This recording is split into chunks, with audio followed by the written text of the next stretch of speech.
பைபிள்ல அவர்களை எல்லாரும் உங்க பைபிள் அப்படிதான் எழுதியிருக்கா? எஸ். அவர்களை நோக்கி they have equal rights. ரெண்டு பேரையும் பார்த்து சொல்றார். அவர்களை நோக்கி நீங்கள் பலுகி பெருகி பூமியை நிரப்பி அதை கீழ்ப்படுத்தி சமுத்திரத்தின் மச்சங்களையும் ஆகாயத்து பறவைகளையும் பூமியின் மேல் நடமாடுகிற சகல ஜீவ ஜந்துக்களையும் ஆண்டு கொள்ளுங்கள் என்று சொல்லி தேவன் அவர்களை ஆசீர்வதித்தார். ஹல்லேலூயா. Not only he had in his mind, but he declared unto them. அவருடைய இதயத்தில் வைத்து இதை மறைபொருளாக வைக்கவில்லை. அவர்களை அழைத்து, நீங்கள் உண்டாக்கப்பட்ட நோக்கம் இதுவே. You will be my partner. You will be a co-ruler.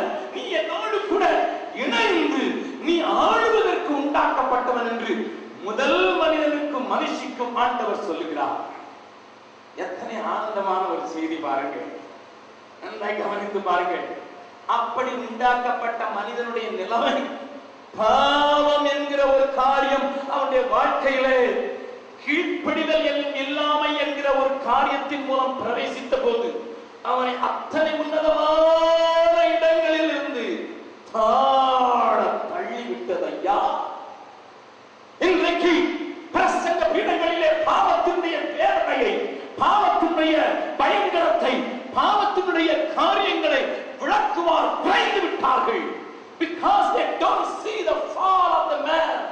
மனிதனுடைய பெரிய விழுகையை அவர்கள் புரிந்து கொள்ளாததினால் இன்றைக்கு பாவத்தினுடைய காரியத்தை மக்களுக்கு சொல்லி பாவத்திற்கு விலகி ஓடுவதற்கு பிரசங்கிமார்கள் தயங்க ஆரம்பித்து விட்டார்கள்.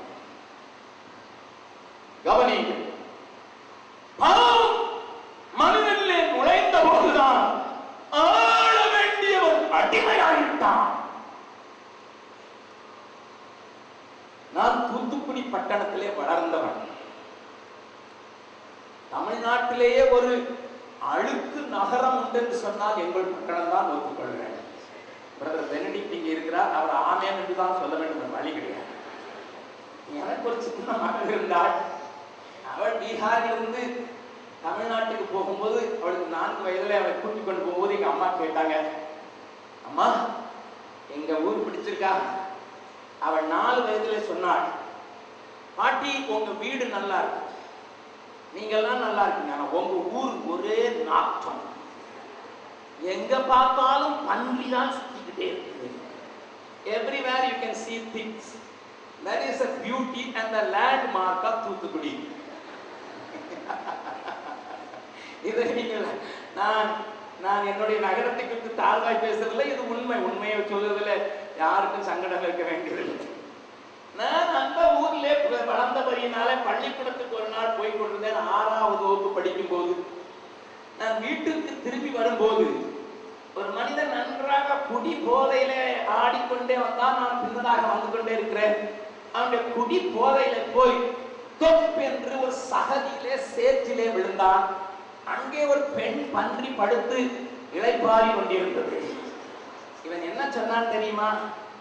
அடியே தள்ளிப்படாண்டி.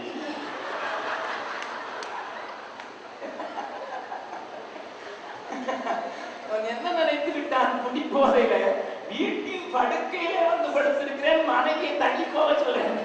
அந்த பன்றி ஒரு வழியாய் பார்த்தது, யாரு அம்மா படுக்கிற புது ஆள். சிரிக்கிறோம், ஆனால் எத்தனை வேதனையான காரியம் பாருங்கள் அம்மா, பாருங்கள் ஐயா. எவைகளின் மேலே ஆளுகை கொடுத்தாரோ அதற்கு அடிமையாக மாத்திரமல்ல, அதை காட்டிலும் கீழான நிலைமைக்கு வந்து விட்டான் மனிதன். போன வாரத்துல எங்கள் வீட்டிலே என்னுடைய மனைவி குறைபட்டு கொண்டாள். உங்க ஊர்ல நிறைய பூனை இருக்குது, எங்களுக்கு பூனை வளர்க்க முடியல. நானும் எங்க போனாலும் ஒரு பூனை குட்டி எடுத்துட்டு வர்றது வழக்கம்.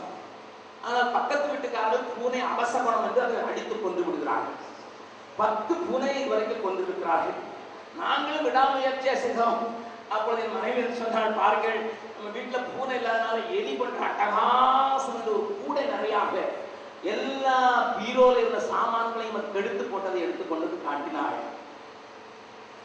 நான் பூனைதான் வளர்க்க முடியல, வேற என்ன மருந்து வச்சா எங்கேயாவது செத்துட்டு எங்கேயாவது போய் ஒளிஞ்சுக்கிடுது அப்படின்னு சொல்லி இருக்கும்போது சென்னையில இருந்து ஒரு நண்பர் வந்திருந்தார். அவர் பிரிண்டிங் பிரஸ்ல ஒரு நல்ல டெக்னீஷியனாக இருக்கிறவர். அவர் சொன்னார், அண்ணன் இதை உரட்டுவதற்கு ஒரு சின்ன வழி, கொஞ்சம் புகையிலைய வாங்கி பீரோல வச்சிருந்த ஒரு எலி இந்த பக்கம் வரவே செய்யாதுடா. புகையில வச்சா எலி ஓடிடுமே, சுருட்டடிக்கும். பீகாரின் வடபகுதியில ஏராளமான டபாக்கோ அல்லது புகையிலை தோட்டத்தை போட்டிருக்கதை பார்க்கலாம். Especially in Samastipur district. Everywhere பெரிய தோட்டம். நான் அவர்களை பார்த்து ஒன்று கேட்டேன், ஐயா இந்த புகையிலை காப்பாற்றுவதற்கு நீங்கள் என்ன செய்கிறீர்கள்? ஆடு மாடு எல்லாம் இருக்குது, திறந்து கிடக்கிறது. அவர் சொன்னார், பன்றி கூட இங்க மேயாதுன்னு சொன்னாங்க. But man is enjoying. அதுல வேற அவன் அட்வர்டைஸ்மெண்ட் போடுறத பார்க்கலாம், ஏக்தம் உப்பர் தம் தம் அடிச்சா எல்லா கவலையும் மேல போயிரும்னு சொல்லி அவன் அட்வர்டைஸ்மெண்ட் போடுறான். நம்ம ஆளுங்களும் எத்தனை தான் அதுக்கு டாக்ஸ் போட்டாலும் எடுத்து ஊதிக்கிட்டு தான் இருக்கலாம். What sin can do? பாவம் ஒரு மனிதனை எந்த நிலைக்கு தள்ளிவிடும் என்பதற்கு இதை காட்டில் வேறு உதாரணம் உங்களுக்கு தேவையில்லை. பாவம் மனிதனுடைய வாழ்க்கையில கீழ்ப்படியாமை என்கிற ரூபத்தில் நுழைந்தது. அது அவனை மேலிருந்து கீழே தள்ளிவிட்டதையா, தள்ளிவிட்டதையா. பாவம் உன்னை கருத்து விடும், பாவம் உன்னை அழித்து விடும், பாவம் உன்னை தள்ளிவிடும். உலகத்தில் நீ டிப் டாப்பாக இருக்கலாம், உலகத்தில் நீ பணத்தோடு இருக்கலாம், உலகத்தில் நீ தேவையோடு இருக்கலாம். ஆனால் தேவன் உனக்கு வைத்த இடத்தை நீ இழந்து விடுவாய். அது மனசாரமாக இருக்கலாம், அல்லது நேசித்தனமாக இருக்கலாம், அல்லது குடியாக இருக்கலாம், அல்லது பொய்யாக இருக்கலாம், அல்லது கீழ்ப்படியாமையாக இருக்கலாம். எதுவாக இருந்தாலும் பாவம் பாவம் ஒரு மனிதனை மேலெடுத்து விடும். ஐயா listen, listen. ஆகையால்தான் பாவத்தை கண்டிக்காமல் என்னால் பேச முடிகிறதில்லை. அது திருச்சபைக்குள்ளாகட்டும் அல்லது வெளியாகட்டும், பாவத்தின் பயங்கரத்தை பார்த்து கண்ணீர் வடிக்கிறவன் நான். ஆகையால்தான் பாவத்தை பாவமாக காண்பிப்பதற்கு நான் அஞ்சினது இல்லை. தேவஜனமே, தேவன் எந்த நோக்கத்தோடு எந்த இடத்திலே மனிதனை வைத்தாரோ அந்த இடத்திலிருந்து விழுந்தவனாக, அந்த நோக்கத்தை மறந்தவனாக, எதை ஆள வைத்தாரோ அதை இன்றைக்கு வணங்க ஆரம்பித்து விட்டான். அதற்கு ஆலயங்களையும் கட்டிவிட்டான். ஆனால்